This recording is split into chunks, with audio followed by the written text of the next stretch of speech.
built a fake security company called CBD Security, Central Business District. And we had shirts and trucks and all the things, and that's how we built our fiber lines for about a year before a team member at Quicken linked us and to Cranes, and Cranes picked up the story, and Dan gave us 24 hours to build a website and press release and all this stuff. I could naturally do a lot.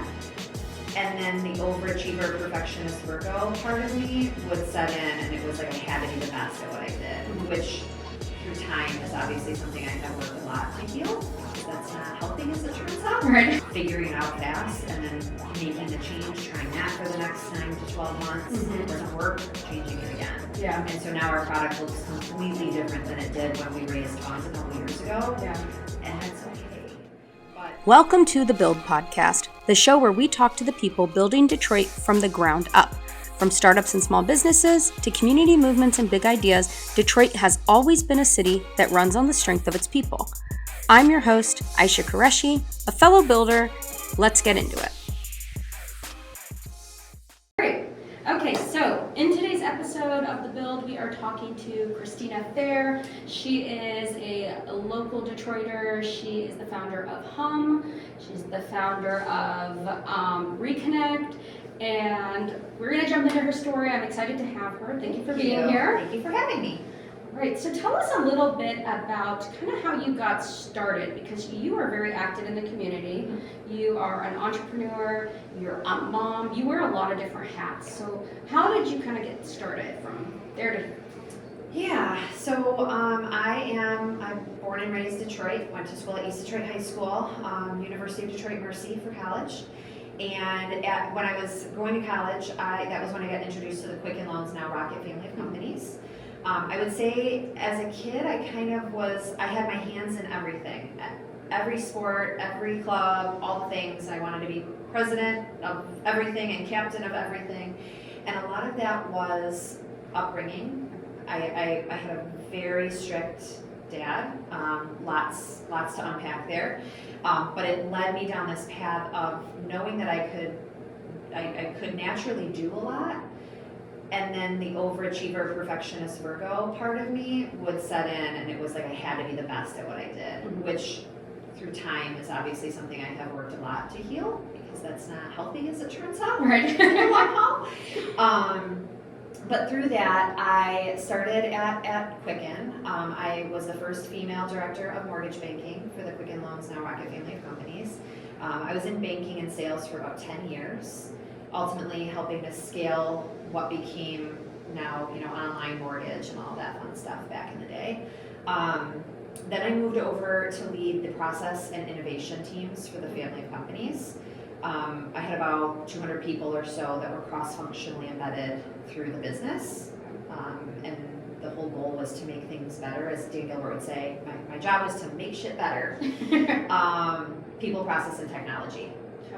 Through that, we led, part of our team was this innovation hub where team members from the company could submit ideas to help the city of Detroit build new software, like whatever it was, whatever you had an idea for, you could send it to our team.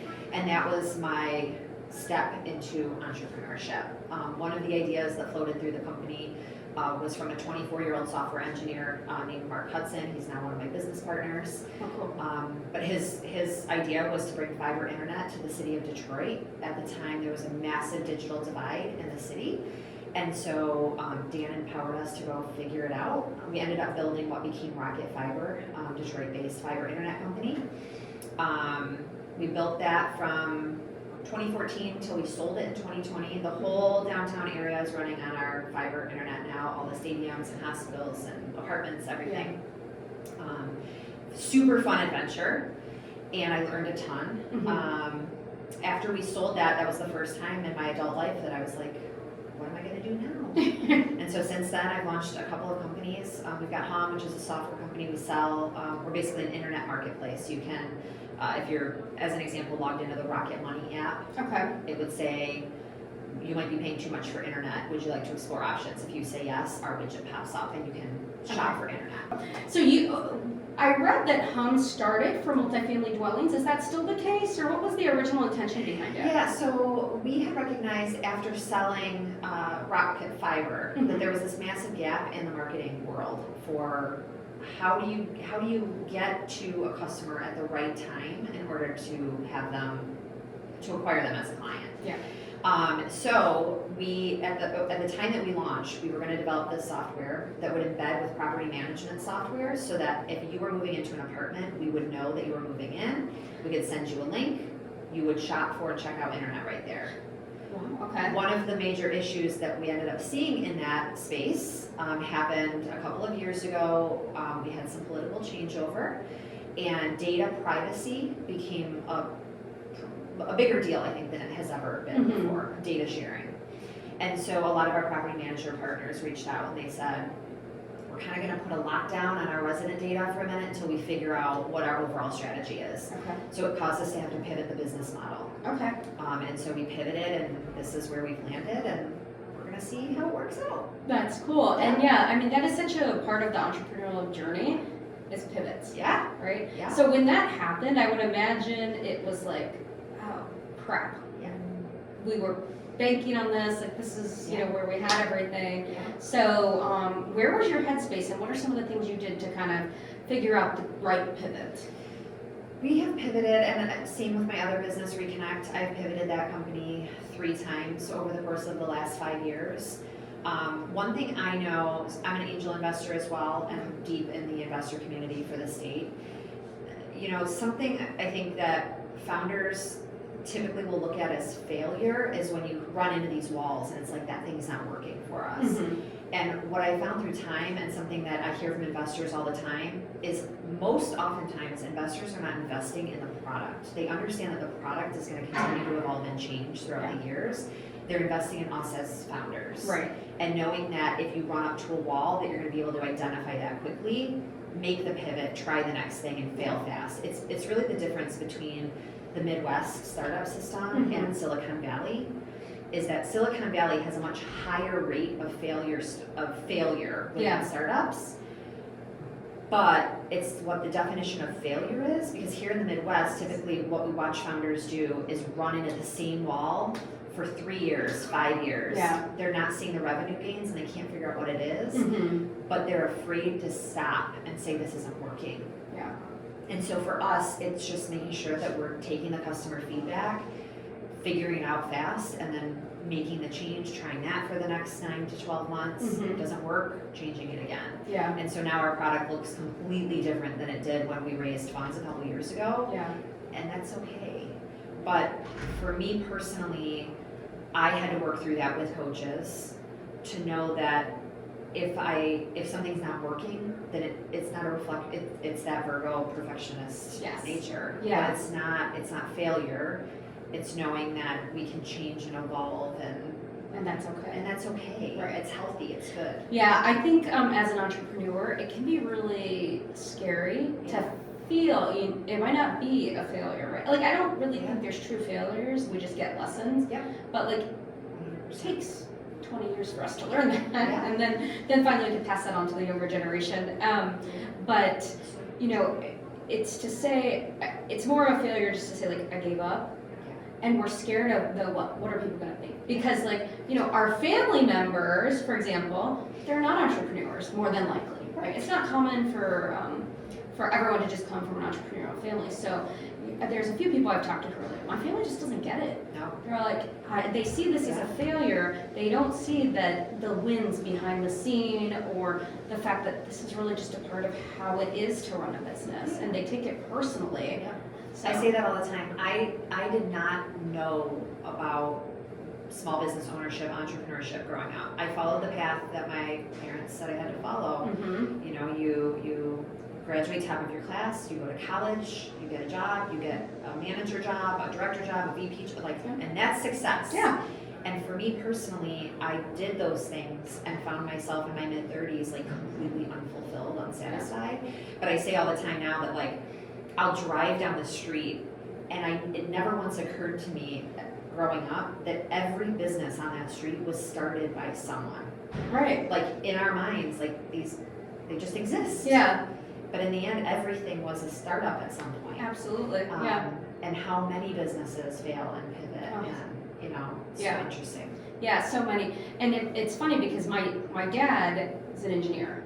So in our culture, you're a doctor, an engineer, or a lawyer. Yeah. And I got an English degree. And so then it was like, and That's I what we really, do. yeah, I love being an entrepreneur and having businesses.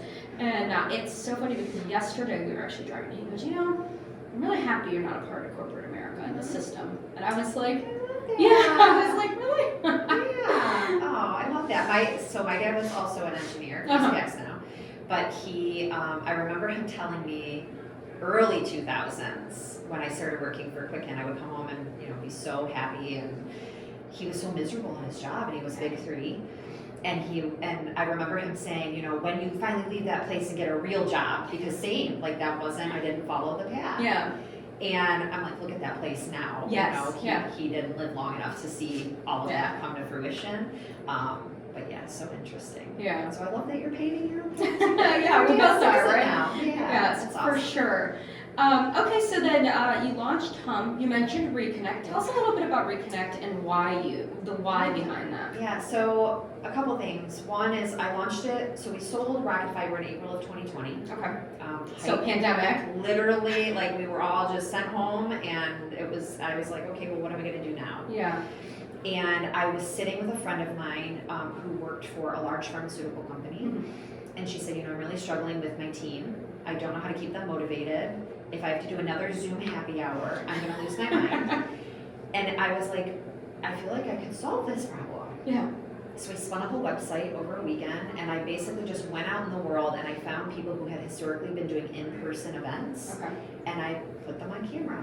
And we would work with teams all over the country, and we would do typically start, stop, continue sort of Mhm. culture stuff first, Yeah. and then we would launch them. I had a coffee taster in Mexico, and at one point during the height of all of it, we were doing a ton of virtual holiday parties Okay. there, and I would have the Macy's Santa with kids in one Zoom room, and Wolfgang Puck doing risotto classes in another, and this coffee taster in Mexico doing tours of his house, and I would just get to show up and make people happy all day, and it was Oh, cool. It was super fun.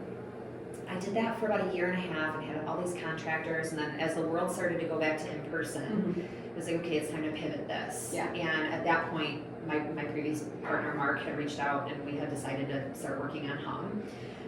But I am very much a woman who needs both sides of my brain functioning at any Mhm. given time. So if I'm working on something very technical, I also need creativity. Yeah. So I have a master's in psychology. Okay. I ended up pivoting Reconnect to do basically life and wellness coaching for Okay. women, a lot of work in leadership development. Mm-hmm. We also do a ton of strategy work with real estate companies and mortgage companies because that's my background. Yeah. So it's kind of become this jack of all trades. What do you need? Mousetrapping. Yeah. Exactly what I was doing back in the day. People, process, and technology. Yeah. And what's the most common? So you're working primarily with women with Reconnect. What's the most common? I don't want to say issue, but maybe roadblock that you're seeing where women come to you with.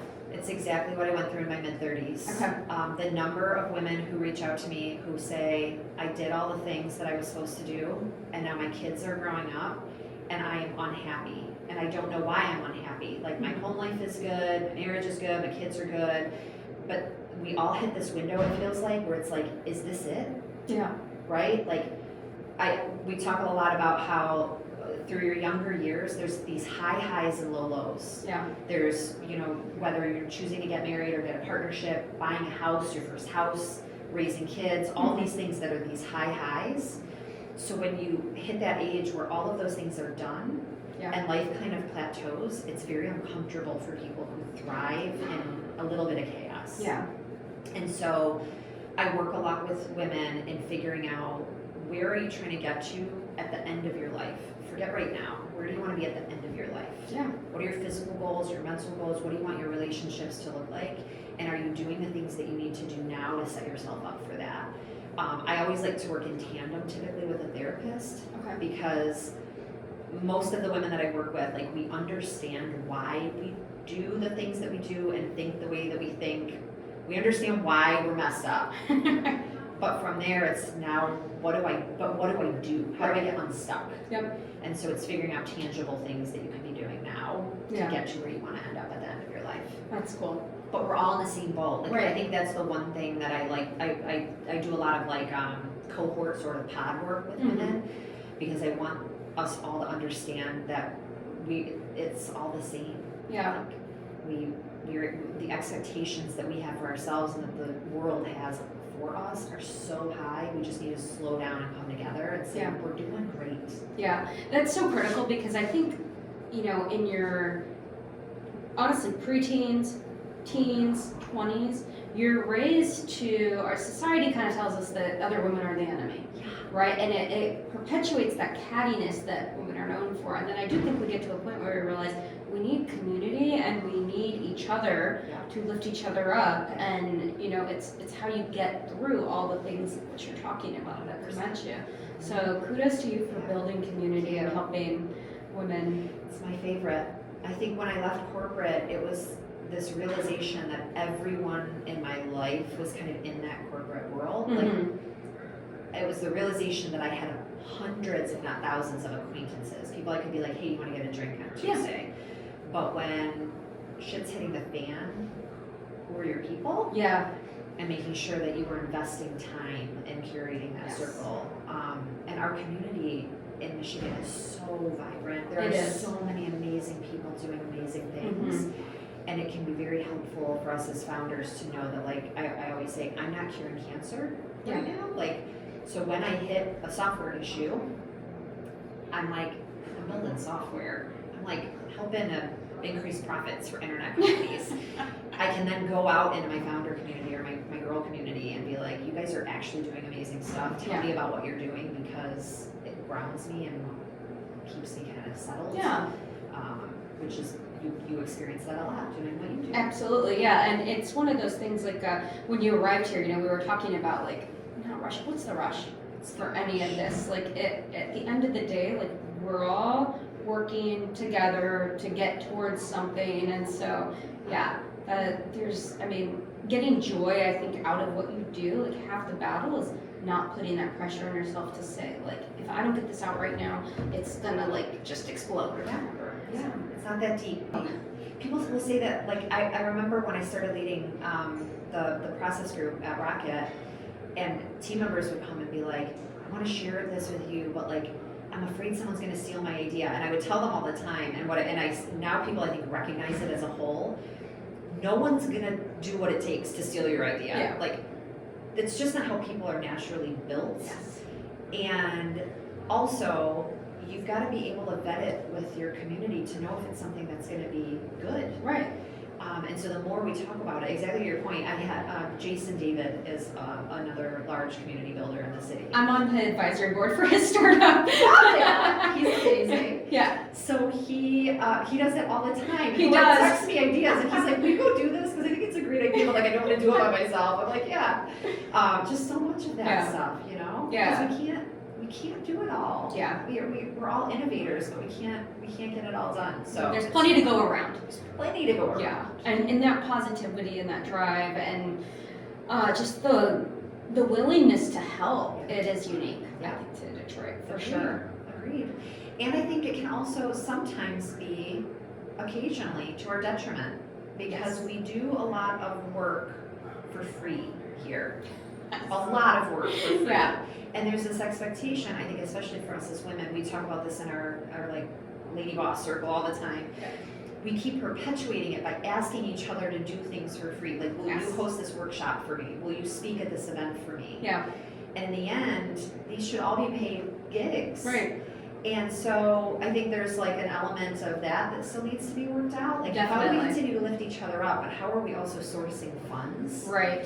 Whether it's grant money or Mhm. fundraising or whatever, Yeah. to be able to actually pay people for what they're worth. Yeah. So it can be a little catch-22. Yeah, and I hate to gender that issue. I do feel like it is more of a female issue than a male issue. It is. Because I know I don't want to look like I'm mean. Okay, I'll just say, yeah, I'll take a look at your marketing SOW or plan or whatever they want me to, even if they're looking at going with another agency, I'm like, sure, I'll take a look at it. Yeah.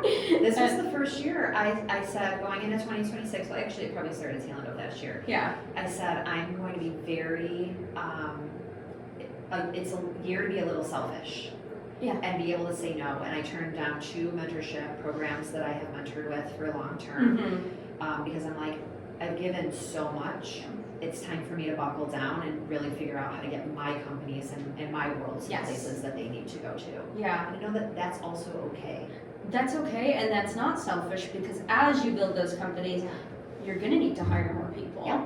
And that's making more jobs and putting more money into the community, and so, but yeah, yeah, of course. Yeah, I remember when I first started in marketing, I thought, what am I really doing here? I'm just making more money for companies.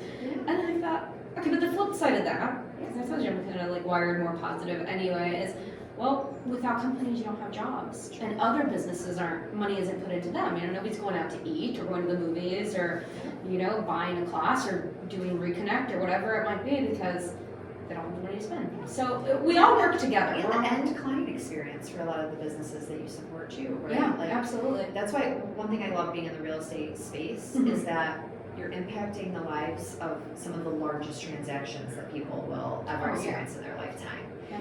And so if I'm able to make that a really good experience by helping these companies figure out their processes and people systems, then it makes everything better on the flip side. Yeah.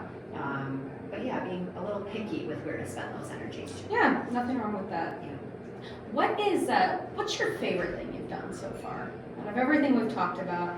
Also, you're active in the LGBTQ community as well as an advocate and an ally, so we didn't even touch on that, but what is like your favorite thing? You know, I think career-wise, I would say the entire end-to-end Rocket Fiber experience was next level. Everything about it. When we launched, we knew that we had this finite window to build the network without these large-scale competitors like Comcast and AT&T coming in and overbuilding us, because they could have done that very easily. Right. So for the first year, we built in secret. So we had we built a fake security company called CBD Security Central Business District, and we had shirts and trucks and all the things, and that's how we built our fiber lines for about a year before a team member at Quicken leaked us and to Cranes, and Cranes picked up the story, and Dan gave us 24 hours to build a website and press release and all this stuff. That's some pressures. Yeah, but then from there it was like there were 4 of us who had no internet networking background experience. We had 2 software engineers, a leasing manager, and a process person. And we figured out how to build a large-scale InfoSec secure internet company. Yeah. And design manhole covers. My manhole covers are still in the ground, and there's this like legacies. It was something physical that we did that no one, like, process will change, right? Yeah. All the software that I've built, it's all temporary. Yeah. That infrastructure is something that will go on forever, and the hiring behind all of that, and it's spurring innovation, and now all these tech companies were able to come to Detroit as a result of this network that we built. Yeah. It was an experience I am so grateful for, and to be able to have done that sort of startup under the protection of a company like a Rocket, where we had so much, you know, value in all of that expertise. On the personal side, I hit that place where I was like, what am I doing? And I'm really proud of myself for taking the time to slow down and say, who do I want to be for the world? Are the things that I'm doing now what I need to be doing to get there? How do I want people to view me? Who am I authentically, so that I would stop showing up the way that I thought I was supposed to? And really spending that probably, call it like 35 to 40-year-old time frame focused on that. Yeah. You know, being the person that I want to be, treating my body the way that it should be treated, finding balance between being a mom and work, and a wife, and all of that. Yeah. Getting myself mentally healthy. Like there was so much value in slowing down and really focusing on that stuff. You know, people will ask if I could go back to my early 20s and tell myself one thing, what would I do differently? And that's it. I would have spent more time focused on myself as a human Yeah. in my late teens and early 20s as I did making sure that I had a successful career. What are some of the things that you kind of like, how are you visioning out like Hum's future and even the future of the Detroit startup ecosystem? What are some of the things you're predicting? So, you know, tech as a whole is under this just massive change right now, which is very interesting. It's changing the way we're building the software. In the vein of, just like I said about your personal life, knowing where you want to be at the end, Mm-hmm. we had to really sit down and do the same thing with Hum. That like when we built Rocket Fiber, we built it with the purpose that I think we all thought we were going to retire there. And as a result of that, we focused heavily on like the team member experience and making sure that our software internally was robust to make our team members happy and really good process and technology support and all this stuff. We're looking at Hum much more as we're a data company. I think software as a service as a whole is about to become obsolete now that people can build whatever they want using AI. I mean, I now, as a non-technologist by trade, am fully coding, and we're watching founders be able to do that all over the place. And so we're going to see a massive shift there. The goal with Hum is to build this to a place where we've got a lot of really great data and we know how to use it and we're able to sell that. So because I know that, I'm not spending a lot of money on operations support. Yes. We're trying to figure out how do we make the most on this over the long haul. Yeah, scaling lean is much easier now. Yes, much easier. So I think that's the goal with that. And then Reconnect, I will keep, that'll be like, that's retirement thing for me. I love supporting particularly women and non-binary folks in their leadership journeys and helping them figure out how to be exactly who they should be and maximize all their strengths. So I think I'll be doing that till the day I die. And then, I think startup life, entrepreneurship for the state, folks come to me all the time wanting to know about fundraising and things like that. And I say, well, the good news is now we're at a place where you can build and prototype basically everything on your own. Yeah. And so I think the massive pivot that we've seen in the last year is that there's really no such thing as pre-seed money anymore. Yeah. Investors expect that you have $500,000 plus in annual revenue before they'll even look. Like no one's paying you to come up with an idea these days. So I'm hopeful that folks will get on the train with all the AI tools and figure out how to rapid build prototypes, see what works. Yep. If you find something great, and if not, are you willing to set it down and move on to the next thing and get scrappy with it? Yeah. But we've got such great momentum as a whole, just for innovation for the state, all of the events, and there's so much happening. Yeah. When it comes to building in Detroit, what are some of your top resources for people? Like if you were going to give a shout out to some tools for people to use. So from a community space, I always tell folks first, get into your community. So like right now, we are at Bamboo, Royal Oak. Yeah. I encourage everyone to spend some time at the Bamboo locations, Ann Arbor, Detroit, I loved it. Royal Oak, Yeah. Grand Rapids. Yep. You spent time at the Detroit location? Yeah, I love the podcast room there. Perfect. Yes. So good.